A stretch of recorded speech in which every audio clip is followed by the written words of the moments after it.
Hi, ഇനി നമ്മൾ നോക്കാൻ പോകുന്നത് ബയോളജിയിലെ എന്താണ് ജീവകങ്ങളും ധാതുക്കളും അവയുടെ അപര്യാപ്തത രോഗങ്ങളും എന്ന് പറയുന്ന ഒരു ടോപ്പിക്കാണ്.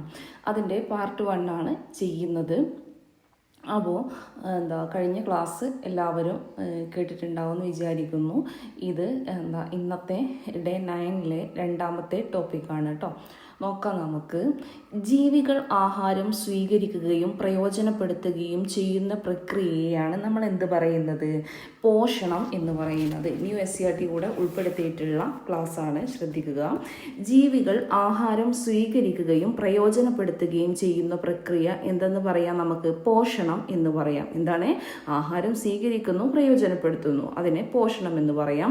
അങ്ങനെയെങ്കിൽ പോഷണത്തെക്കുറിച്ചുള്ള പഠനം എന്താ അറിയപ്പെടുന്നത്? ട്രോഫോളജി. എന്താണ് പോഷണത്തെക്കുറിച്ചുള്ള പഠനം അറിയപ്പെടുന്നത്? ട്രോഫോളജി എന്നാണ്. എന്താണ് ട്രോഫോളജി?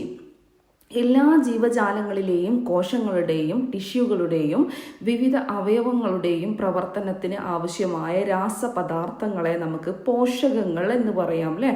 എല്ലാ ജീവജാലങ്ങളിലെയും അതുപോലെ കോശങ്ങളുടെയും അതുപോലെ ടിഷ്യൂ അല്ലേ, കലകളിലെ ഇവയിലെയും വിവിധ അവയവങ്ങളുടെയും ഇതൊക്കെ ചേർന്നിട്ടാണ് എന്തുണ്ടാകുന്നത്? വിവിധ അവയവം. എല്ലാ ജീവജാലങ്ങളിലെ കോശങ്ങൾ ചേർന്ന് കലകളിലെ കലകൾ ചേർന്ന് അവയവങ്ങൾ, പിന്നെ അവയവ വ്യവസ്ഥ ഒക്കെ നമുക്കറിയാലോ. ഈ പ്രവർത്തനത്തിന് ആവശ്യമായ രാസപദാർത്ഥങ്ങളാണ് എന്തെന്ന് പറയുന്നത്? പോഷകങ്ങൾ എന്ന് പറയുന്നത്. ഓക്കെ, പ്രോക്സിമേറ്റ് പ്രിൻസിപ്പിൾസ് എന്നറിയപ്പെടുന്ന പോഷകങ്ങളാണ് ഏതൊക്കെ? ധാന്യകം, മാംസ്യം, കൊഴുപ്പ് എന്നിവ. ധാന്യകം, മാംസ്യം, കൊഴുപ്പ്, ഇതെന്താണ് അറിയപ്പെടുന്നത്? Proximate principles. അറിയാത്തവരുണ്ടെങ്കിൽ ഒന്ന് നോട്ട് ചെയ്ത് വെച്ചേക്കുക. പ്രോക്സിമേറ്റ് പ്രിൻസിപ്പിൾസ് എന്നറിയപ്പെടുന്ന പോഷകങ്ങളാണ് ധാന്യകം, മാംസ്യം, അതുപോലെ കൊഴുപ്പ്. ഭക്ഷണത്തിൽ കൂടുതൽ അളവിൽ ആവശ്യമായ പോഷകങ്ങളെയാണ് എന്തെന്ന് പറയുന്നത്? സ്ഥൂല പോഷകങ്ങൾ എന്ന് പറയുന്നത്. അതിന് എക്സാമ്പിളാണ് ധാന്യകം, മാംസ്യം, കൊഴുപ്പ്. നമ്മൾ നേരത്തെ പറഞ്ഞ പ്രോക്സി പ്രിൻസിപ്പിൾസ് എന്നറിയപ്പെടുന്ന ധാന്യകം, മാംസ്യം, കൊഴുപ്പ് എന്ത് ആവശ്യമാണ്?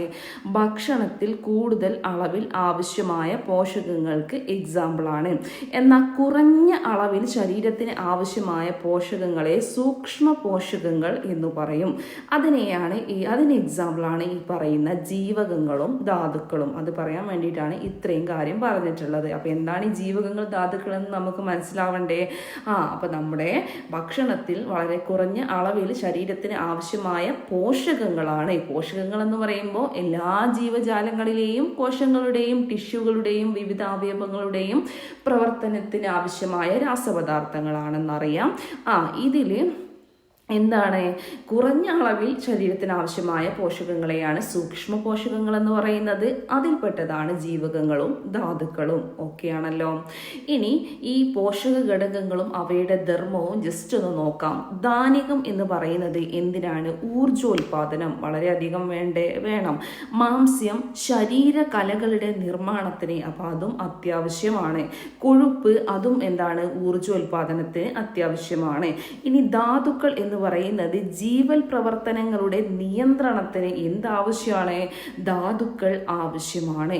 അതുപോലെ തന്നെയാണ് വിറ്റാമിനുകളും ജീവൽ പ്രവർത്തനങ്ങൾക്ക് സഹായം നൽകുന്നു, നിയന്ത്രണം നൽകുന്നു അല്ലെ? ഇനി ജലം എന്താണ്? ഈ ജീവൽ പ്രവർത്തനങ്ങളെല്ലാം എന്താക്കണം? സുഗമമാക്കൽ ആരാണ്? നമ്മുടെ ജലമാണ്. ഓക്കെ, ദെൻ പോഷക ആഹാരത്തെക്കുറിച്ച് ഗവേഷണം നടത്തുന്ന സ്ഥാപനത്തെ എന്താ പറയാന്നറിയോ? National institute of nutrition, ICMR അല്ലെ? National institute of nutrition.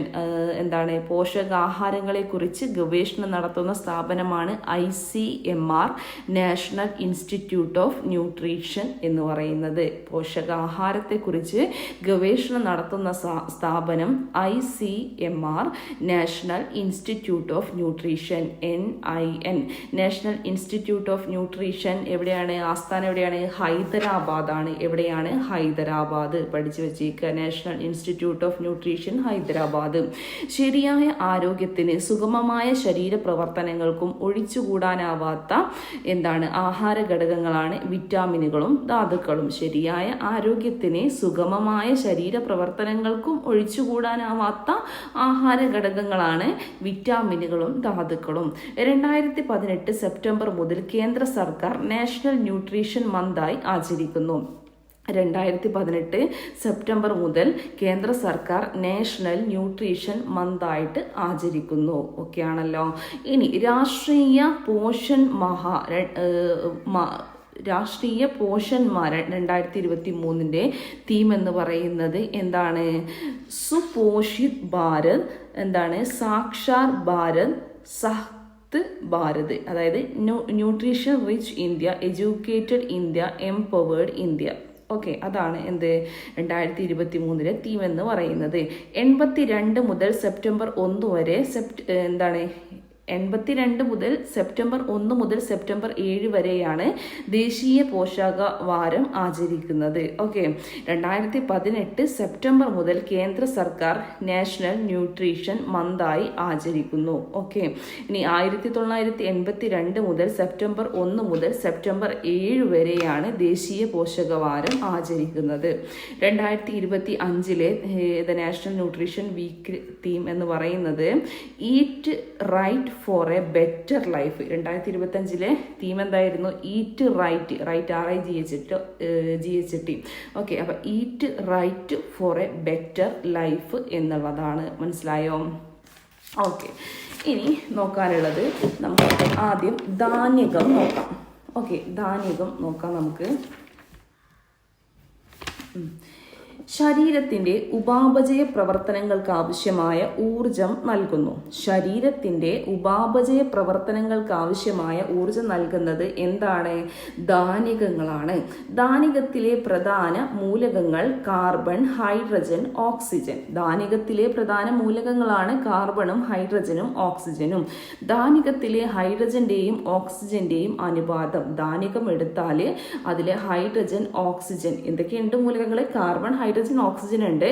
അതിൽ ഹൈഡ്രജന്റെയും ഓക്സിജന്റെയും അനുപാതം എന്ന് പറയുന്നത് 2:1 ആണ്. ഇനി ധാന്യകത്തിന്റെ വിവിധ രൂപങ്ങളാണ് ഏതൊക്കെയെന്ന് പറയുന്നത്? അന്നജം അഥവാ സ്റ്റാർച്ചിലെ ഷുഗർ അല്ലെങ്കിൽ പഞ്ചസാര, സെല്ലുലോസ്, ഗ്ലൂക്കോസ് തുടങ്ങിയവ. അപ്പൊ ധാന്യകത്തിന്റെ വിവിധ രൂപങ്ങൾ ചോദിച്ചാൽ എന്തൊക്കെ പറയണം? അന്നജം ഉണ്ട്, അന്നജം അല്ലെങ്കിൽ സ്റ്റാർച്ച്, പഞ്ചസാര അല്ലെങ്കിൽ ഷുഗർ, സെല്ലുലോസ്, ഗ്ലൂക്കോസ് എന്നിവ. പ്രായപൂർത്തിയായ ഒരാളിന് ഒരു ദിവസം ആവശ്യമായ ധാന്യകം എത്രയെന്നറിയോ? 500 ഗ്രാം ആണ് ആവശ്യമുള്ളത്. ഓക്കെ, 500 ഗ്രാം ആവശ്യമുള്ളത്? പ്രായപൂർത്തിയായിട്ടുള്ള ഒരാളിന് ഒരു ദിവസം ആവശ്യമായ ധാന്യകം എന്ന് പറയുന്നത് 500 ഗ്രാം ആണ്. കായിക താരങ്ങൾക്ക് പെട്ടെന്ന് ഊർജം ലഭിക്കുവാനായി ധാന്യകം നൽകുന്നു. അന്നജത്തിന്റെ അടിസ്ഥാന ഘടകമാണ് ഏതെന്ന് പറയുന്നത്? ഗ്ലൂക്കോസ് എന്ന് പറയുന്നത്. മസ്തിഷ്കത്തിന് ഊർജം നൽകുന്നത് അപ്പം എന്താണ്? അത് ഗ്ലൂക്കോസ് ആണ്. ഇനി ശ്രദ്ധിക്കുക, ആഹാരത്തിൽ അന്നജത്തിന്റെ സാന്നിധ്യം അറിയാനുള്ള ടെസ്റ്റ് ആണ് എന്തെന്ന് പറയുന്നത്? Iodine test. അന്നജം അയഡിൻ ലായനിയുമായി പ്രവർത്തിക്കുമ്പോൾ ലഭിക്കുന്ന നിറം എന്താണ്?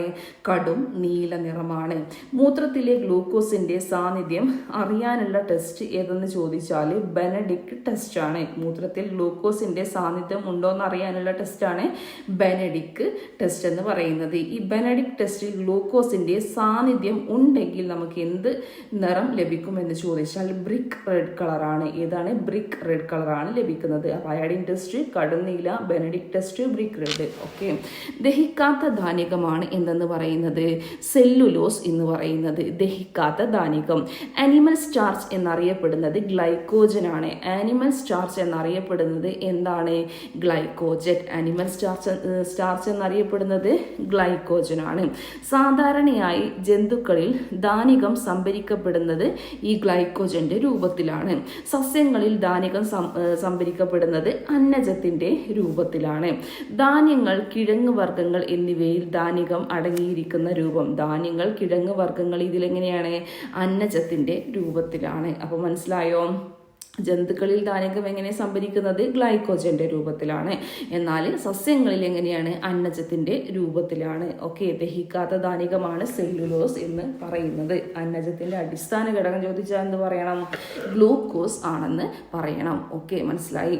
ഇനി മാംസ്യം. ശരീരകലകളുടെ നിർമ്മാണത്തിനും വളർച്ചയ്ക്കും ആവശ്യമായ പോഷക ഘടകമാണ് മാംസ്യം. ശരീരകലകളുടെ നിർമ്മാണം, വളർച്ച, ഇതിന് എന്ത് ആവശ്യമാണ്? മാംസ്യം ആവശ്യമാണ്. അതായത് നമുക്ക് അതിന് എന്ത് പറയാം? ബോഡി ബിൽഡേഴ്സ് എന്ന് പറയാം അല്ലേ? പ്രോട്ടീൻ എന്ന പേര് ആദ്യമായി ഉപയോഗിച്ച ശാസ്ത്രജ്ഞനാണ് ജോൺ ജേക്കബ് ബെർസേലിയസ്. പ്രോട്ടീൻ എന്ന പേര് ആദ്യമായിട്ട് ഉപയോഗിച്ച ശാസ്ത്രജ്ഞൻ ആരെന്ന് ചോദിച്ചാൽ ജോൺ ജേക്കബ് ബെർസീലിയസ് ആണ്. ജോൺ ജേക്കബ് ബെർസീലിയസ് ആണ് പ്രോട്ടീൻ എന്ന പേര്. ജോൺ ജേക്കബ് ബെർസീലിയസ് ആണ് പ്രോട്ടീൻ എന്ന പേര് ആദ്യമായിട്ട് എന്ത് ചെയ്തിട്ടുള്ളത്? ഉപയോഗിച്ചിട്ടുള്ളത്. പ്രോട്ടീനുകളുടെ അടിസ്ഥാന നിർമ്മാണ ഘടകമാണ് എന്തെന്ന് പറയുന്നത്? അമിനോ ആസിഡുകൾ എന്ന് പറയുന്നത്. അമിനോ ആസിഡുകൾ ആദ്യമായി പരീക്ഷണശാലയിൽ നിർമ്മിച്ചത് ഹരോൾഡ് യൂറേ, സ്റ്റാൻലി മില്ലർ. ആരൊക്കെയാണ്? ഹരോൾഡ് യൂറേയും സ്റ്റാൻലി മില്ലറുമാണ് എന്ത്? അമിനോ ആസിഡുകൾ ആദ്യമായി പരീക്ഷണശാലയിൽ നിർമ്മിച്ചിട്ടുള്ളത്. അമിനോ ആസിഡുകൾ ആദ്യമായിട്ട് പരീക്ഷണശാലയിൽ നിർമ്മിച്ചതാരാണ്? ഹരോൾഡ് യൂറേ, എന്താണ്, അതുപോലെ സ്റ്റാൻലി മില്ലറുമാണ്. ഇനി പെപ്റ്റൈഡ് ബോണ്ട് പ്രോട്ടീനുകളിലെ അമിനോ ആസിഡുകളെ പരസ്പരം ബന്ധിപ്പിക്കുന്നു. പ്രോട്ടീനുകളിലെ അമിനോ ആസിഡുകളെ പരസ്പരം ബന്ധിപ്പിക്കുന്നത് എന്താണ്? അത് പെപ്റ്റൈഡ് ബോണ്ടാണ്. പ്രോട്ടീനിന്റെ ഘടക മൂലകങ്ങൾ ഏതൊക്കെയെന്ന് ചോദിച്ചാൽ, ഇപ്പൊ നമ്മൾ ധാന്യത്തിന്റെ കാര്യം പറഞ്ഞപ്പോൾ അതിൽ കാർബൺ ഉണ്ട്, ഹൈഡ്രജൻ ഉണ്ട്, ഓക്സിജൻ ഉണ്ട് എന്ന് പറഞ്ഞു. എന്നാൽ പ്രോട്ടീന്റെ കാര്യം പറയുമ്പോൾ കാർബൺ, ഹൈഡ്രജൻ, ഓക്സിജൻ ഉണ്ട്, പിന്നെ എന്തും കൂടെ ഉണ്ട്? നൈട്രജനും സൾഫറും കൂടെ അതിൻ്റെ കൂടെ ആഡ് ചെയ്യണം. നൈട്രജനും സൾഫറും. മാംസ്യത്തിന്റെ നിർമ്മാണത്തിന് ആവശ്യമായ മൂലകമാണ് ഏതെന്ന് പറയുന്നത്? അപ്പോൾ നൈട്രജൻ എന്ന് പറയുന്നത്. ഇനി ഒരു ടെസ്റ്റ് പറയാം, സാന്തോപ്രോട്ടിക് ടെസ്റ്റ്. അതായത് പ്രോട്ടീൻ ലായനിയെ നേർത്ത നൈട്രിക് ആസിഡ് ചേർത്ത് ചൂടാക്കുമ്പോൾ മഞ്ഞ നിറം ലഭിക്കുന്നു.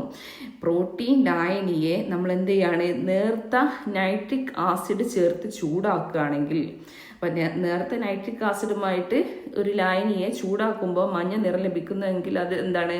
പ്രോട്ടീൻ അല്ലേ? പ്രോട്ടീൻ ലായനി, അതായത് പ്രോട്ടീനിന്റെ സാന്നിധ്യം അറിയാനുള്ളതായിരിക്കും സാന്തോ പ്രോട്ടീക് ടെസ്റ്റ് എന്ന് പറയുന്നത്. Xanthoproteic test. പ്രോട്ടീൻ ലായനിയെ നേർത്ത നൈട്രിക് ആസിഡ് ചേർത്ത് ചൂടാക്കുമ്പോൾ എന്ത് കിട്ടും? മഞ്ഞ നിറം ലഭിക്കുന്നു. അതാണ് സാന്തോ പ്രോട്ടീക് ടെസ്റ്റ് എന്ന് പറയുന്നത്. ഓക്കെ, മാംസ്യത്തിന്റെ അഭാവം കൊണ്ടുണ്ടാകുന്ന രോഗങ്ങൾ ഏതൊക്കെയെന്ന് ചോദിച്ചാൽ മരാസ്മസും കോഷിയോർക്കറും. മരാസ്മസ് ആൻഡ് കോഷിയോർക്കർ അല്ലേ? മരാസ്മസ് വിശപ്പിന്റെ രോഗം, പട്ടിണി രോഗം എന്നൊക്കെ അറിയപ്പെടുന്നതാണ് ഏതെന്ന് പറയുന്നത്? ഈ മരാസ്മസ് എന്ന് പറയുന്നത് അല്ലേ? അതുപോലെ എന്താണ്, നമുക്ക് കോശിയോർക്കർ ഉള്ള ഒരാൾക്ക് എന്താണ്? ശരീര വളർച്ചക്കും മാനസിക വളർച്ചയും ഒക്കെ മുരടിക്കും. നീര് വന്ന് വീർത്ത കാലുകൾ, അതുപോലെ ഉന്തിയ വയറ്, തുറിച്ച കണ്ണുകൾ, ഇതൊക്കെ അതിൻ്റെ ലക്ഷണങ്ങളാണ്. ഓക്കെ, അപ്പോൾ ഇനി മാംസ്യത്തിൻ്റെ പ്രധാന ഉറവിടങ്ങൾ നോക്കാം നമുക്ക്. മാംസത്തിൽ നിന്നും നമുക്ക് മാംസം ലഭിക്കും. മത്സ്യം, മുട്ട, പാല്, പയർവർഗ്ഗങ്ങൾ. എന്താണ് ഈ മുട്ടയെ ഒരു പേര് കൂടെ പറയുന്നുണ്ട്, റെഫറൻസ് പ്രോട്ടീൻ എന്നറിയപ്പെടുന്നു. ഒന്ന് ഓർത്ത് വെച്ചേക്ക് അറിയാത്തവരുണ്ടെങ്കിൽ. മുട്ടയെ റെഫറൻസ് പ്രോട്ടീൻ എന്ന് അറിയപ്പെടുന്നു. ഏറ്റവും കൂടുതൽ മാംസ്യമടങ്ങിയ ആഹാര പദാർത്ഥം ഏതാണെന്ന് ചോദിച്ചാൽ അത് സോയാബീനാണ്. ഏറ്റവും കൂടുതൽ എന്തുണ്ട് അതിൽ? മാംസ്യം അടങ്ങിയിട്ടുണ്ട്. അങ്ങനെയുള്ള പദാർത്ഥമാണ് സോയാബീൻ എന്ന് പറയുന്നത്. സോയാബീൻ പാലിന് പകരമായി കണക്കാക്കപ്പെടുന്നു. അപ്പോൾ സോയാബീൻ എന്ന് പറഞ്ഞാൽ എന്താണ്?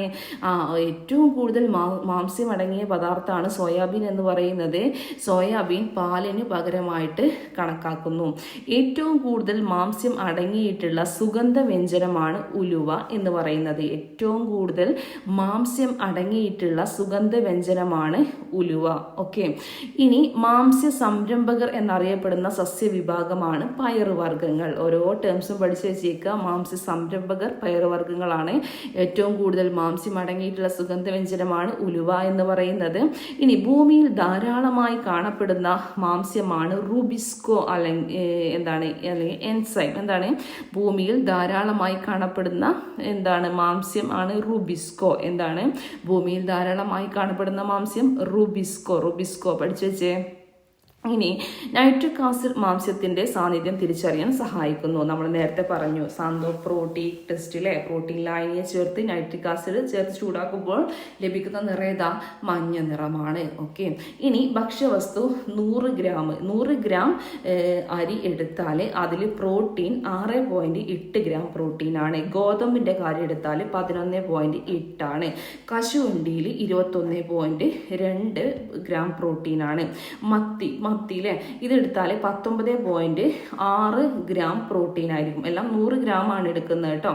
അപ്പോൾ ശ്രദ്ധിക്കുക, കശുവണ്ടിയിൽ 21.2 ഉണ്ടാവും, താറാവിൽ 21.6 ഉണ്ടാവും, ആട്ടിറച്ചിയിൽ 21.4 ഉണ്ട്, പശുവിൻ പാലിൽ പ്രോട്ടീന് 3.2, ചെറുപയറിൽ 24, നിലക്കടല 17.1, പിന്നെന്താണ് കോഴിമുട്ട 13.3, താറാവ് മുട്ട എന്താണ് 13.5, താറാവ് ഇറച്ചിയാണെങ്കിൽ 21.6, 100 ഗ്രാമിലുള്ള അളവാണ്. ഗോതമ്പ് 11.8. ഓക്കെ, ഇപ്പോൾ പശുവിൻ പാലിൽ എത്രയാണ് 3.2. ജസ്റ്റ് ഒന്ന് ഓർത്തൊക്കെ വേണ്ടി പറയാനാണ്. അരി 6.8, ഗോതമ്പ് 11.8, കശുവണ്ടിയിൽ 21.2 ഉണ്ട്, മത്തിയിൽ 19.6 ഉണ്ട്, താറാവ് 21.6, താറാവ് മുട്ടയാണെങ്കിൽ 13.5, കോഴിമുട്ട 13.3, ആട്ടിറച്ചിയിലാണെങ്കിൽ 21.4, പശുവിൻ പാലിൽ 3.2, ചെറുപയറിൽ 24, നിലക്കടല 17.1. ഓക്കെ, അപ്പോൾ റുബിസ്കോ എന്തായിരുന്നു ഓർക്കുന്നുണ്ടോ? ഭൂമിയിൽ ധാരാളമായിട്ട് കാണപ്പെടുന്ന മാംസ്യമാണ് റുബിസ്കോ എന്ന് പറയുന്നത്. മാംസ്യത്തിന്റെ അഭാവം കൊണ്ടുണ്ടാകുന്ന രോഗങ്ങളാണ് മരാസ്മസും കോശിയോർക്കറും. മരാസ്മസും കോശിയോർക്കറും എന്താണ്? മാംസ്യത്തിന്റെ അഭാവം കൊണ്ടുണ്ടാകുന്ന 2 രോഗങ്ങളാണ്. നമ്മൾ നേരത്തെ പറഞ്ഞു. ഈ മരാസ്മസിന്റെ ലക്ഷണങ്ങൾ എന്താണെന്ന് ചോദിച്ചാൽ ശോഷിച്ച ശരീരം, ഉന്തിയ വാരിയെല്ലുകൾ, വരണ്ട ചർമ്മം, കുഴിഞ്ഞു താണ കണ്ണുകൾ. എന്തൊക്കെയാണ്? ശോഷിച്ച ശരീരമാണ് ഉണ്ടാവുക, ഉന്തിയ വാരിയെല്ലുണ്ടാവും, അതുപോലെ വരണ്ട ചർമ്മം, കുഴിഞ്ഞു താണ കണ്ണുകൾ. ഇതൊക്കെ മരാസ്മസിന്റെ ലക്ഷണമാണ്. മരാസ്മസിന് വിശപ്പിന്റെ രോഗം, പട്ടിണി രോഗം എന്നിങ്ങനെ അറിയപ്പെടുന്നു. ഇതും നമ്മൾ നേരത്തെ പറഞ്ഞു. കോശിയോർക്കറിന്റെ ലക്ഷണങ്ങൾ എന്ന് പറയുന്നത് ശരീര വളർച്ചയും മാനസിക വളർച്ചയും എന്ത് ചെയ്യും? കോശിയോർക്കറുള്ള ഒരാൾക്ക് രണ്ടും മുരടിക്കും, നീര് വന്ന് വീർത്ത കാലുകൾ, ഉന്തിയ വയറ്, തുറിച്ച കണ്ണുകൾ. ഇനി 60 കിലോ ഭാരമുള്ള ഒരാൾക്ക് പ്രതിദിനം കഴിക്കുന്ന ഭക്ഷണത്തിൽ നിന്ന് ലഭിക്കേണ്ട മാംസ്യത്തിന്റെ അളവ് 60 ഗ്രാമാണ്. 60 കിലോ ഭാരമുള്ള ഒരാൾക്ക് പ്രതിദിനം കഴിക്കുന്ന ഭക്ഷണത്തിൽ നിന്ന് ലഭിക്കേണ്ട മാംസ്യത്തിന്റെ അളവ് എന്ന് പറയുന്നത് 60 ഗ്രാം, അതായത് 60 ഗ്രാം പെർ ഡേ. 1 കിലോക്ക് എന്താണ് 1 ഗ്രാം എന്ന രീതിയിലാണ് എന്ത് വേണ്ടത്? മാംസ്യം കഴിക്കേണ്ടത്. ഇപ്പോൾ 60 കിലോ ഭാരമുള്ള ഒരാൾക്ക് 60 ഗ്രാം എന്ത് വേണം? മാംസ്യം വേണം. അതുപോലെ ഇപ്പോൾ എന്താണ് 70-80 ആണെങ്കിൽ അപ്പം അതനുസരിച്ച് കൂടും. അപ്പം നമ്മൾ എത്രയാണ് വെയിറ്റ് കുറയുന്നതിനനുസരിച്ചിട്ട് അതിൻ്റെ ഗ്രാമിൻ്റെ അളവും കുറയും. ഓക്കെ, അപ്പോൾ ഇനി അത്രയും എന്താണ് നമുക്ക് ഒരു ദിവസം ഭക്ഷണത്തിൽ ഒരു ദിവസമെങ്കിലും ഉൾപ്പെടുത്തണം എന്നാണ് പറയുന്നത്. ഇനി പേശികളിൽ കാണുന്ന മാംസ്യമാണ് മയോസിൻ എന്ന് പറയുന്നത്. നമ്മുടെ പേശികളിൽ കാണപ്പെടുന്ന മാംസ്യം മയോസിൻ. അസ്ഥികളെയും പേശികളെയും തമ്മിൽ ബന്ധിപ്പിക്കുന്ന ഭാഗമായ ടെൻഡനിൽ അടങ്ങിയിരിക്കുന്ന മാംസ്യമാണ് കൊളാജൻ. അസ്ഥികളെയും നമ്മുടെ അസ്ഥി അതുപോലെ പേശി ഇവയെ തമ്മിൽ ബന്ധിപ്പിക്കുന്നതാണ് ടെൻഡൻ അല്ലേ? അസ്ഥികളെയും പേശികളെയും ബന്ധിപ്പിക്കുന്നത് ടെൻഡൻ.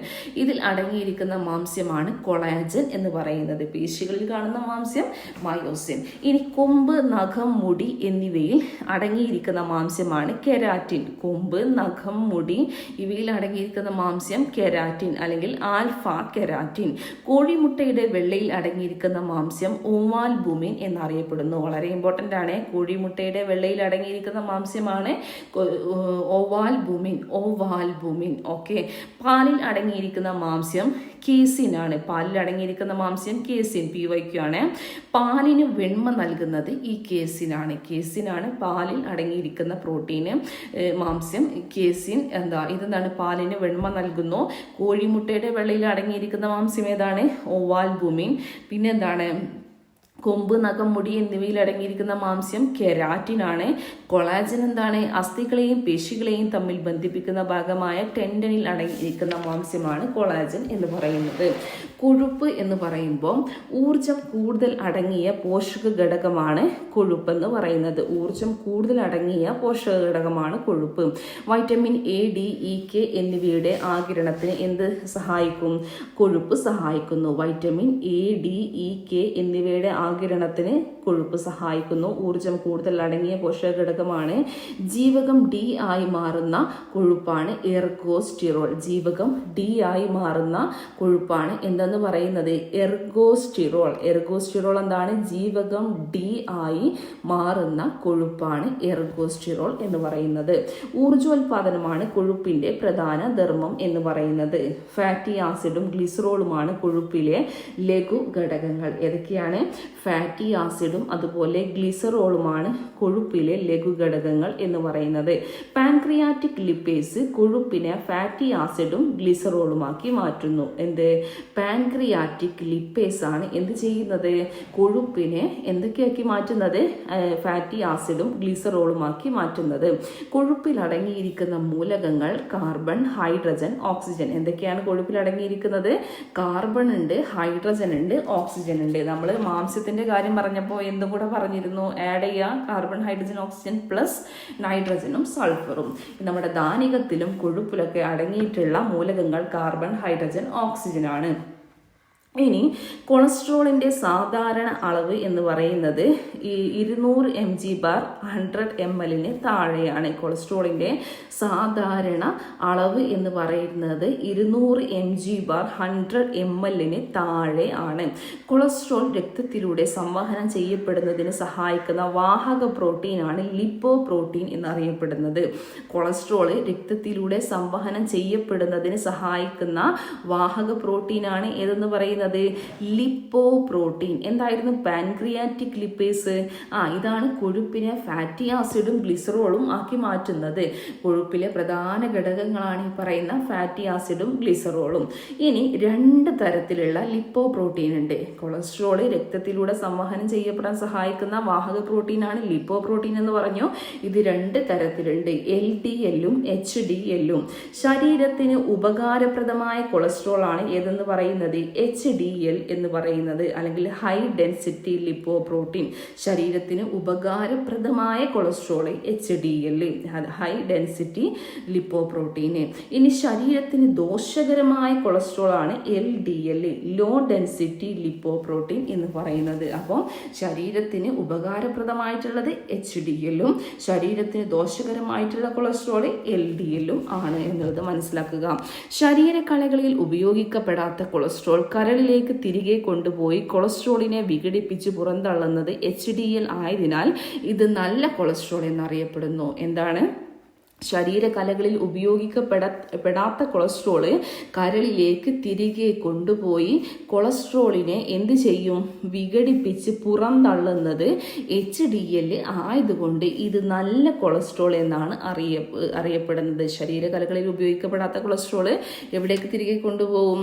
കരളിലേക്ക് തിരികെ കൊണ്ടുപോയി കൊളസ്ട്രോളിനെ വിഘടിപ്പിച്ച് പുറന്തള്ളുന്നത് HDL, അല്ലെങ്കിൽ high density protein, lipo protein ആയതുകൊണ്ട്. നമ്മൾ ലിപ്പോ പ്രോട്ടീൻ എന്താ പറഞ്ഞിരുന്നേ? കൊളസ്ട്രോൾ രക്തത്തിലൂടെ സംവഹനം ചെയ്യപ്പെടാൻ സഹായിക്കുന്ന വാഹക പ്രോട്ടീൻ. അപ്പോൾ ഇതെന്താണ്? HDL എന്ത് ചെയ്യും? ഇതിനെ ശരീരകലകളിൽ ഉപയോഗിക്കപ്പെടാത്ത കൊളസ്ട്രോള് കരളിലേക്ക് തിരികെ കൊണ്ടുപോയി കൊളസ്ട്രോളിനെ വിഘടിപ്പിച്ച് പുറന്തള്ളുന്നത് HDL ആയതുകൊണ്ട് ഇതാണ് നല്ല കൊളസ്ട്രോൾ എന്ന് അറിയപ്പെടുന്നത്. ഓക്കെ. രക്തത്തിലെ കൊളസ്ട്രോളിനെ കൊളസ്ട്രോളിന്റെ അളവ് നിർണ്ണയിക്കാൻ ഉപയോഗിക്കുന്നത് ബ്ലഡ് ലിപ്പിഡ് ടെസ്റ്റ് ആണ്. Blood lipid test, lipid profile test എന്നും പറയും. രക്തത്തിലെ കൊളസ്ട്രോളിന്റെ അളവ് ഉപയോഗിക്കുന്ന ടെസ്റ്റ് ബ്ലഡ് ലിപ്പിഡ് ടെസ്റ്റ്, അല്ലെങ്കിൽ ലിപ്പിഡ് പ്രൊഫൈൽ ടെസ്റ്റ്. അഡിപ്പോസ് കോശങ്ങളിൽ കൊഴുപ്പ് സംഭരിക്കപ്പെടുന്നു. അഡിപ്പോസ് കോശങ്ങളിൽ എന്ത് ചെയ്യുന്നു? കൊഴുപ്പ് സംഭരിക്കപ്പെടുന്നു. അഡിപ്പോസ് കോശങ്ങളിൽ കൊഴുപ്പ് സംഭരിക്കപ്പെടുന്നു. പിത്തരസം അല്ലെങ്കിൽ ബൈല് കൊഴുപ്പിന്റെ ദഹനത്തിന് സഹായിക്കുന്നു. പിത്തരസം അല്ലെങ്കിൽ ബൈല് എന്ത് ചെയ്യും? കൊഴുപ്പ് കൊഴുപ്പിൻ്റെ ദഹനത്തിന് സഹായിക്കുന്നു. അഡിപ്പോസ് കോശങ്ങളിൽ കൊഴുപ്പ് സംഭരിക്കപ്പെടുന്നു. അഡിപ്പോസ് കോശങ്ങളിൽ കൊഴുപ്പ് സംഭരിക്കപ്പെടുന്നു.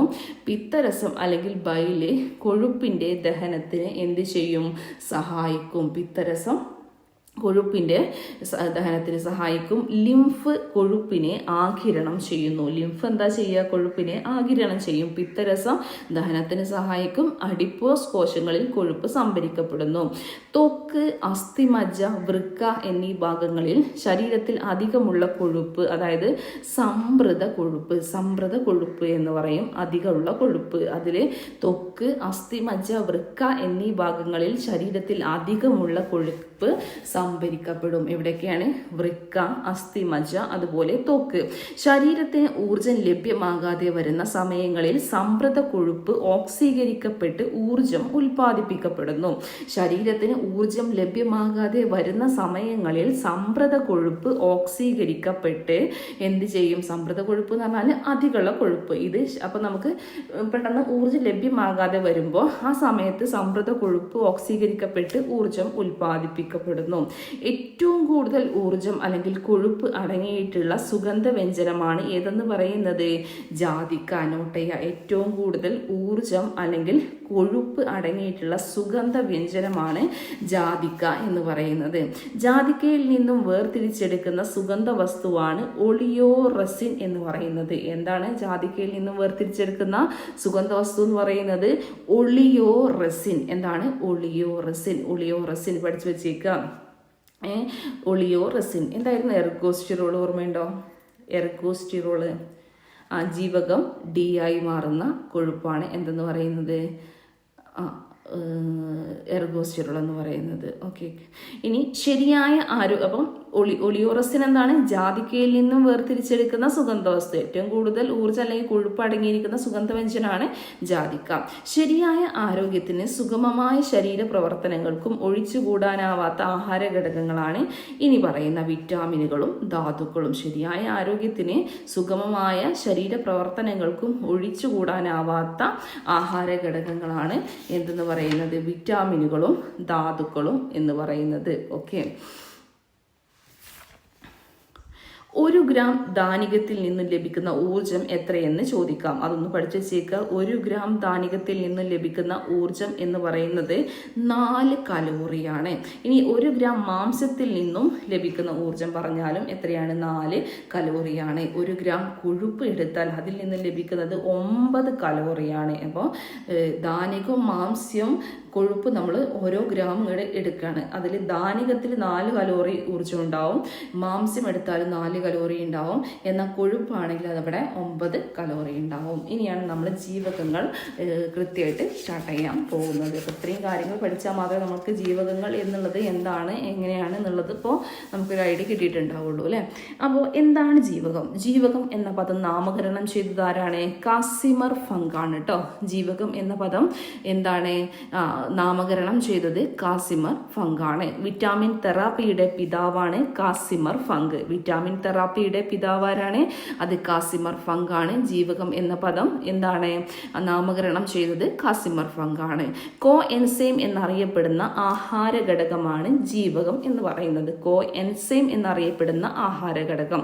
വിറ്റാമിനുകളുടെ ആധിക്യം മൂലം ശരീരത്തിനുണ്ടാകുന്ന അവസ്ഥയാണ് ജീവകാധിക്യം അല്ലെങ്കിൽ ഹൈപ്പർ വൈറ്റമിനോസിസ് എന്ന് പറയുന്നത്.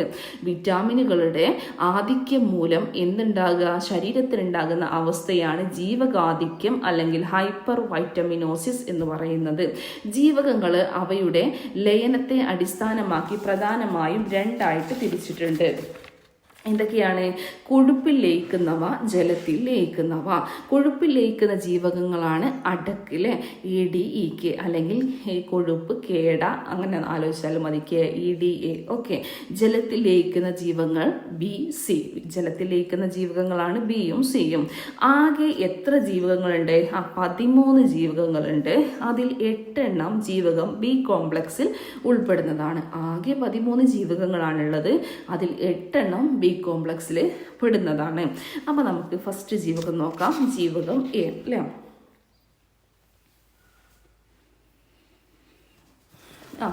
ജീവകം എ എന്ന് പറയുമ്പോൾ കണ്ണിൻ്റെ ആരോഗ്യത്തിന് വേണ്ട ഏറ്റവും പ്രധാന ജീവകം ഏതാണ്? ജീവകം എ. ഇലക്കറികളിൽ നിന്ന് ധാരാളമായിട്ട് ലഭിക്കുന്നു. പാലിൽ സുലഭമായിട്ടുള്ള ജീവകമാണ്. ജീവകം എ സംഭരിക്കുന്നത്, ഇത് ഇമ്പോർട്ടൻ്റ് ആണ്, PYQ ആണ്. ജീവകം എ സംഭരിക്കുന്നത് എവിടെയാണ്? കരളിലാണ്. ജീവകം എ സംഭരിക്കുന്നത് കരളിലാണ്. പ്രോ വൈറ്റമിൻ എ എന്നറിയപ്പെടുന്ന വർണ്ണവസ്തുവാണ് ബീറ്റ കരോട്ടിൻ. എന്താണ് പ്രോ വൈറ്റമിൻ എ എന്നറിയപ്പെടുന്ന വർണ്ണവസ്തു? ബീറ്റ കരോട്ടിൻ ആണ്. പ്രോ വൈറ്റമിൻ എ എന്നറിയപ്പെടുന്ന വർണ്ണവസ്തുവാണ് ബീറ്റ കരോട്ടിൻ. ക്യാരറ്റിന്റെ ഓറഞ്ച് നിറത്തിന് കാരണം കരോട്ടിനാണ്. ക്യാരറ്റിന്റെ ഓറഞ്ച് നിറത്തിന് കാരണം കരോട്ടിനാണ്. പല്ലുകളുടെ ക്രമരഹിതമായ വളർച്ചയ്ക്ക് കാരണമാകുന്ന എന്താണ്? പല്ലുകളുടെ ക്രമരഹിതമായ വളർച്ച കാരണമാകുന്ന ജീവകം എ ആണ്. അപ്പോൾ ഇലക്കറികളിൽ നിന്ന് ധാരാളം ലഭിക്കുന്നു, കണ്ണിന്റെ ആരോഗ്യത്തിന് വേണ്ടതാണ്, പാലിൽ സുലഭമായിട്ടുള്ളതാണ്. ജീവകം എ സംഭരിക്കുന്നത് കരളിലാണ്. പ്രോ വൈറ്റമിൻ എ എന്നറിയപ്പെടുന്നത് ബീറ്റ കരോട്ടിനാണ്. ക്യാരറ്റിന്റെ ഓറഞ്ച് നിറത്തിന് കാരണം എന്തായിരുന്നു? കരോട്ടിനാണ് അല്ലേ. വിറ്റാമിൻ എയുടെ തുടർച്ചയായ അഭാവം കാരണം മങ്ങിയ പ്രകാശത്തിൽ കാണാൻ കഴിയാത്ത അവസ്ഥയെ നമുക്ക് എന്ത് പറയാം? നിശാന്തത എന്ന് പറയാം. ഓക്കെ, പ്രതിരോധ കുത്തിവയ്പ്പിനൊപ്പം കുഞ്ഞിന് നൽകുന്ന വിറ്റാമിനാണ് ഏതെന്ന് പറയുന്നത്? ഈ വിറ്റാമിൻ എ എന്ന് പറയുന്നത് ജീവകം എ സപ്ലിമെന്റ് രൂപത്തിലും ലഭ്യമാണ് എന്നുള്ളത് മനസ്സിലാക്കുക. ഇനി ജീവകം എ അറിയപ്പെടുന്നതാണ് റെറ്റിനോൾ. ജീവകം എ റെറ്റിനോൾ. ജീവകം B1 തയമിൻ. ജീവകം B2 റൈബോഫ്ലാവിൻ. ജീവകം B3 നിയാസിൻ അല്ലെങ്കിൽ നിക്കോട്ടിനിക് ആസിഡ്. ജീവകം എ റെറ്റിനോൾ, ജീവകം B1 തയമിൻ, ജീവകം B2 റൈബോഫ്ലാവിൻ, ജീവകം B3 നിയാസിൻ അല്ലെങ്കിൽ നിക്കോട്ടിനിക് ആസിഡ്, ജീവകം B5 പാൻറ്റോതെനിക് ആസിഡ്, ജീവകം B6 പിരിഡോക്സിൻ, ജീവകം B7 ബയോട്ടിൻ, ജീവകം B9 ഫോളിക് ആസിഡ്, ജീവകം B12 സൈനോകോബാളാമിൻ, ജീവകം C അസ്കോബിക് ആസിഡ്, ജീവകം D കാൽസിഫെറോൾ, ജീവകം E ടോക്കോഫെറോൾ, ജീവകം K ഫില്ലോക്കിനോൺ. മനസ്സിലായോ? അപ്പോൾ A retinol, B1 thiamine, B2 riboflavin, B3 niacin, B5 pantothenic acid, B6 pyridoxine, B7 biotin, B9 folic acid, B12 സൈനോകോബാളാമിൻ, ജീവകം C ascorbic acid, ജീവകം D calciferol, ജീവകം E tocopherol, ജീവകം K phylloquinone. Okay, ഇനി ജീവകം D നോക്കാം നമുക്ക്. ജീവകം ഡി എന്ന് പറയുന്നത് സൂര്യപ്രകാശത്തിലെ അൾട്രാ വയലറ്റ് രശ്മികളുടെ സഹായത്തോടെ ത്വക്കിൽ നിർമ്മിക്കപ്പെടുന്ന ജീവകമാണ് ജീവകം ഡി അല്ലെങ്കിൽ കാൽസിഫെറോൾ എന്ന് പറയുന്നത്. സൂര്യപ്രകാശത്തിന്റെ അൾട്രാ വയലറ്റ് രശ്മികളുടെ സഹായത്തോടെ ത്വക്കിൽ നിർമ്മിക്കപ്പെടുന്നു. ശരീരത്തിൽ സൂക്ഷിക്കാൻ കഴിയുന്ന ജീവകമാണ് എന്തെന്ന് പറയുന്നത്? ജീവകം ഡി എന്ന് പറയുന്നത്. ഹോർമോണിന്റെ മുൻഗാമി എന്നറിയപ്പെടുന്ന ജീവകമാണ് ജീവകം ഡി. അറിയാത്തവരുണ്ടെങ്കിൽ ഒന്ന് നോട്ട് ചെയ്ത് വെച്ചേക്കുക. എന്നറിയപ്പെടുന്നത് ഹോർമോണിന്റെ മുൻഗാമി എന്നറിയപ്പെടുന്ന ജീവകമാണ്. പച്ചക്കറികളിൽ നിന്നും ലഭിക്കാത്ത ജീവകം PYQ. പച്ചക്കറികളിൽ നിന്നും ലഭിക്കാത്ത ജീവകമാണ് ജീവകം ഡി എന്ന് പറയുന്നത്. ശരീരത്തിൽ കാൽസ്യത്തിന്റെ ആഗിരണത്തെ ഉത്തേജിപ്പിക്കുന്ന ജീവകമാണ് ജീവകം ഡി എന്ന് പറയുന്നത്. ശരീരത്തിൽ സൂക്ഷിക്കാൻ കഴിയുന്ന ജീവകമാണ്. പച്ചക്കറികളിൽ നിന്നും ലഭിക്കാത്ത ജീവകമാണ് ജീവകം ഡി. ജീവകം D2യുടെ രണ്ട് രൂപങ്ങളാണ്. ഒന്ന് എർഗോ കാൽസിഫെറോൾ, അതായത് ജീവകം D2. ജീവകം D2 എന്ന് വെച്ചാൽ എർഗോ കാൽസിഫെറോൾ. ജീവകം D3 എന്ന് പറഞ്ഞാൽ കോൾ കാൽസിഫെറോൾ. ജീവകം ഡിയുടെ രണ്ട് രൂപങ്ങൾ ജീവകം D2 ആൻഡ് ജീവകം D3. ജീവകം D2 എന്ന് പറഞ്ഞാൽ എർഗോ കാൽസിഫെറോൾ, ജീവകം D3 എന്ന് പറഞ്ഞാൽ കോൾ കാൽസിഫെറോൾ എന്നുള്ളതാണ്. ഓക്കെ, ഇനി അല്ലെങ്കിൽ എന്നും കൂടെ പറയാം ജീവകം D3 പ്രോ വിറ്റാമിൻ D2 അഥവാ എർഗോസ്റ്റിറോൾ അല്ലെ. Pro vitamin D2 ergosterol. നമ്മൾ എർഗോസ്റ്റിറോൾ പഠിച്ചിരുന്നല്ലോ, ജീവകം ഡി ആയി മാറുന്ന കൊഴുപ്പ് അല്ലെ. അപ്പോൾ ജീവകം ഡിയുടെ രണ്ട് രൂപങ്ങളാണ് ജീവകം D2 ജീവകം D3. ജീവകം D2 എർഗോ കാൽസിഫെറോള് അതുപോലെ ജീവകം D3 call കാൽസിഫെറോള്. Pro vitamin D2 എന്നറിയപ്പെടുന്നത് എർഗോസ്റ്റിറോളാണ്. മനസ്സിലായോ? ഇനി അടുത്തത് വിറ്റാമിൻ ഡിയുടെ അഭാവം കാരണം അസ്ഥികൾ കനം കുറഞ്ഞ് വളയുന്നതാണ് റിക്കറ്റ്സ് എന്ന് പറയുന്നത്. PYQ വിറ്റാമിൻ ഡിയുടെ അഭാവം കാരണം അസ്ഥികൾ എന്ത് ചെയ്യാണ്, കനം കുറഞ്ഞ് വളയുന്നതാണ് കണ അല്ലെങ്കിൽ റിക്കറ്റ്സ് എന്ന് പറയുന്നത്. ആഹാര വസ്തുക്കൾ കഴിച്ചു തുടങ്ങാത്ത പിഞ്ചു കുഞ്ഞുങ്ങളെ അല്പസമയം ഇളം വെയിൽ കൊള്ളിക്കുന്നത് ഏത് ലഭിക്കാനാണ്, വിറ്റാമിൻ ഡി ലഭിക്കാനാണ്. മനസ്സിലായോ? വിറ്റാമിൻ ഡി ഇത്രയും കാര്യങ്ങൾ പഠിച്ചു വെച്ചേക്കാം. അപ്പോൾ എ പഠിച്ചു, ഡി പഠിച്ചു. ഇനി വിറ്റാമിൻ ഇ നോക്കാം. ഹോർമോണായി കണക്കാക്കാവുന്ന ജീവകമാണ് ജീവകം ഇ. പ്രത്യുൽപാദന വ്യവസ്ഥയുടെ ശരിയായ പ്രവർത്തനത്തിന് ആവശ്യമായ ജീവകമാണ് ജീവകം ഇ. ഒരു നിരോക്സീകാരി കൂടിയായ ജീവകമാണ് ജീവകം ഇ എന്ന് പറയുന്നത്. നിരോക്സീകാരിയാണ്, പ്രത്യുൽപാദന വ്യവസ്ഥയുടെ ശരിയായ പ്രവർത്തനത്തിന് ആവശ്യമായ ജീവകമാണ്, ഹോർമോണായി കണക്കാക്കുന്ന ജീവകമാണ്, ഹൃദയത്തെ സംരക്ഷിക്കുന്ന ജീവകം. PYക്കാണ്. ഹൃദയത്തെ സംരക്ഷിക്കുന്ന ജീവകമാണ് ജീവകം ഇ. ജീവകം ഇ എന്ന് പറയുന്നത് ഹൃദയത്തെ സംരക്ഷിക്കുന്ന ഹൃദയത്തെ സംരക്ഷിക്കുന്ന ജീവകമാണ് ജീവകം ഇ എന്ന് പറയുന്നത്. നമ്മൾ നേരത്തെ പറഞ്ഞിരുന്നല്ലോ നമ്മൾ ജീവകം എ സംഭരിക്കുന്നത് എവിടെയായിരുന്നു, അത് കരളിലായിരുന്നു അല്ലേ. ഇതിപ്പോൾ ജീവകം ഈ ഹൃദയത്തെ സംരക്ഷിക്കുന്ന ജീവകമാണ്. മുട്ടയുടെ വെള്ളയിൽ അടങ്ങിയിരിക്കുന്ന ജീവകമാണ് ജീവകം ഇ എന്ന് പറയുന്നത്. നവജാത ശിശുക്കളിൽ നേരിയ ഹീമോലിറ്റിക് അനീമിയ ഉണ്ടാകുന്നതിന് കാരണമാകുന്ന വിറ്റാമിൻ, അത് വിറ്റാമിൻ ഇ ആണ് കേട്ടോ, ജീവകം ഇ ആണ്. നവജാത ശിശുക്കളിൽ നേരിയ ഹീമോലിറ്റിക് അനീമിയ ഉണ്ടാകാനുള്ള കാരണം ഉള്ള വിറ്റാമിനാണ് വിറ്റാമിൻ ഇ അല്ലെങ്കിൽ ജീവകം ഇ എന്ന് പറയുന്നത്. അപ്പോൾ ജീവകം ഇയും സെറ്റായി അല്ലേ. ഇനി ജീവകം കെ നോക്കാം. രക്തസ്രാവം തടയാനായി ജനിച്ചുടനെ കുഞ്ഞുങ്ങൾക്ക് നൽകുന്ന വിറ്റാമിനാണ് ജീവകം കെ എന്ന് പറയുന്നത്. രക്തസ്രാവം തടയാൻ വേണ്ടിയിട്ട് ജനിച്ച ഉടനെ കുഞ്ഞുങ്ങൾക്ക് നൽകുന്നു. അപ്പോൾ മുറിവുകളിൽ രക്തം കട്ടപിടിക്കാൻ സഹായിക്കുന്ന ജീവകം ഏതാണ്, ജീവകം കെ ആണ്. ഫൈറ്റോനാഡിയോൺ എന്ന രാസനാമത്തിൽ അറിയപ്പെടുന്ന ജീവകം അറിയാത്തവരുണ്ടെങ്കിൽ ഒന്ന് നോട്ട് ചെയ്ത് വെച്ചേക്കാം. ഫൈറ്റോനാഡിയോൺ എന്നറിയപ്പെടുന്നത് ജീവകം കെ ആണ്. ഫൈറ്റോനാഡിയോൺ എന്ന രാസനാമത്തിൽ അറിയപ്പെടുന്നത് ജീവകം കെ ആണ്. ജീവകം കെയുടെ അഭാവം കാരണം മുറിവിൽ നിന്ന് എന്തുണ്ടാവും, അമിത രക്തസ്രാവം ഉണ്ടാവും. കാരണം എന്താ, മുറിവുകളിൽ രക്തം കട്ടപിടിക്കാൻ സഹായിക്കുന്ന ജീവകമാണ് ജീവകം കെ. അതില്ലെങ്കിൽ പിന്നെ എന്തുണ്ടാവും, അവിടെ അമിത രക്തസ്രാവം ഉണ്ടാവും. ഓക്കെ, ഈ ജീവകം കെയിൽ അടങ്ങിയിരിക്കുന്ന രാസവസ്തു ചോദിച്ചാൽ പ്രോത്രോംബിൻ ആണ്. ജീവകം കെയിൽ അടങ്ങിയിരിക്കുന്ന രാസവസ്തു എന്ന് പറയുന്നത് പ്രോത്രോംബിൻ ആണ്. പ്രോത്രോംബിൻ കിട്ടിയോ? രക്തസ്രാവം തടയാൻ ജനിച്ചുടനെ കുഞ്ഞുങ്ങൾക്ക് നൽകുന്ന വിറ്റാമിൻ ഏതാണ്, വിറ്റാമിൻ കെ ആണ്. മുറിവുകളിൽ രക്തം കട്ടപിടിക്കാൻ സഹായിക്കുന്നു. ഫൈറ്റോനാഡിയോൺ എന്ന രാസനാമത്തിൽ അറിയപ്പെടുന്നതാണ് ഏതെന്ന് പറയുന്നത്, ജീവകം കെ എന്ന് പറയുന്നത്. ജീവകം കെയുടെ അഭാവം കാരണം മുറിവിൽ നിന്ന് അമിത രക്തസ്രാവം ഉണ്ടാകുന്നു. ഓക്കെ, നെക്സ്റ്റ് ജീവകം ബി എന്ന് പറയുന്നത് തവിടിൽ ധാരാളമായി അടങ്ങിയിരിക്കുന്ന ജീവകമാണ് ജീവകം B1 എന്ന് പറയുന്നത്. B1 നമ്മൾ എന്താ പറയാ, തയമിൻ എന്ന് പറയും അല്ലെ. B1 നമ്മൾ നേരത്തെ പറഞ്ഞു മൊത്തം 13 ജീവകങ്ങളാണ്, അതിൽ 8 എണ്ണം ജീവകം ബി കോംപ്ലക്സിൽ പെടുന്നതാണ്. ഈ തവിടിൽ ധാരാളമായി അടങ്ങിയിരിക്കുന്ന ജീവകമാണ് ജീവകം B1. ഇത് അമിത മദ്യപാനികൾക്ക് നൽകുന്ന ജീവകമാണ്. എന്താണ്, തയമിൻ എന്നുള്ള ഈ B1 ജീവകം അമിത മദ്യപാനികൾക്ക് നൽകുന്ന ജീവകമാണ്. വിറ്റാമിൻ ബിയുടെ അപര്യാപ്തത കാരണം വായിൽ വ്രണങ്ങൾ ഉണ്ടാവുന്ന അവസ്ഥയാണ് വായ്പുണ്ണ് എന്ന് പറയുന്നത്. വിറ്റാമിൻ ബിയുടെ അപര്യാപ്തത കാരണം വായിൽ വ്രണങ്ങൾ ഉണ്ടാവുന്ന അവസ്ഥയാണ് വായ്പുണ്ണ്. പാലിന് നേരിയ മഞ്ഞ നിറം നൽകുന്ന ഘടകമാണ് B2, വിറ്റാമിൻ B2 അല്ലെങ്കിൽ റൈബോഫ്ലാവിൻ എന്ന് പറയുന്നത്.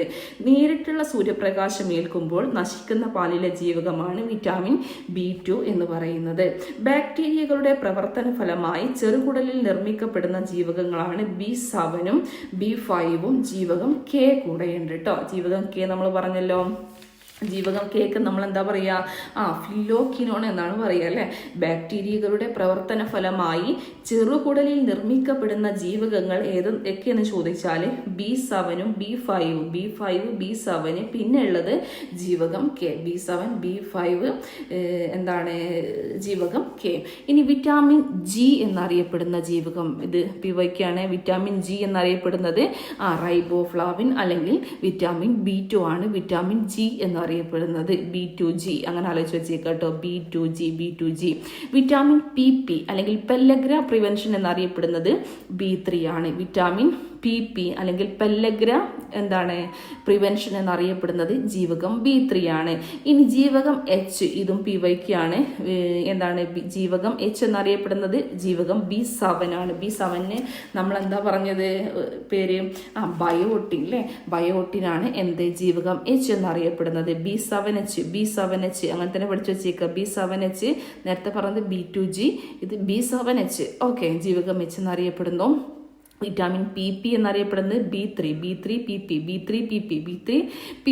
ഇനി എലിസ ടെസ്റ്റിൽ ഉപയോഗിക്കുന്ന ജീവകം ഏതാണെന്നറിയോ? ജീവകം H ആണ്. എലിസ ടെസ്റ്റിൽ ഉപയോഗിക്കുന്നത് ജീവകം H ആണ്.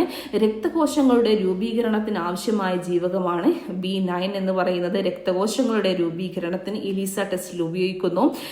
കൊബാൾട്ട് എലിസ ടെസ്റ്റിൽ ഉപയോഗിക്കുന്നത് ജീവകം H ഏതായിരുന്നു? B7 ആണ്. ഇനി കൊബാൾട്ട് അടങ്ങിയിരിക്കുന്ന ജീവകം അത് ജീവകം B12 ആണ്. B12ന്റെ മനുഷ്യനിർമ്മിത രൂപമാണ് സൈനോകൊബാലമിൻ എന്ന് പറയുന്നത്.